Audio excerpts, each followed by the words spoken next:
சித்திரத்துல் முன்தகா என்பது இலந்தை இலை மரமாகும். இதனுடைய வேர் பகுதி ஆறாம் வானத்திலிருந்து ஆரம்பமாகி 7ஆம் வானத்தில் விருட்சமாக அல்லாஹ் படைத்துள்ளான்.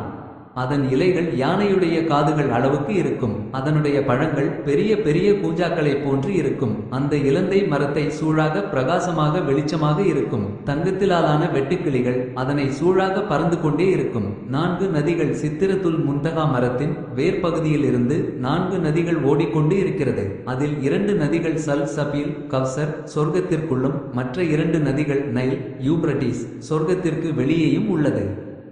இந்த இடத்தில் வைத்து நபி ஸல்லல்லாஹு அலைஹி வஸல்லம் அவர்களுக்கு ஜிப்ரீல் அலைஹிஸ்ஸலாம் அவர்கள் பாலுள்ள கிண்ணத்தையும் மது உள்ள கிண்ணத்தையும் கொடுக்கும் போது நபி ஸல்லல்லாஹு அலைஹி வஸல்லம் அவர்கள் பாலுள்ள கிண்ணத்தை தெரிவு செய்தார்கள். அப்போது நீங்கள் இயற்கை மார்க்கத்தை தெரிவு செய்துவிட்டீர்கள் என்று ஜிப்ரீல் அலைஹிஸ்ஸலாம் அவர்கள் கூறினார்கள். மேலும் அந்த இடத்தில் வைத்து 3 கட்டளைகள் நபி ஸல்லல்லாஹு அலைஹி வஸல்லம் அவர்களுக்கு வழங்கப்பட்டன.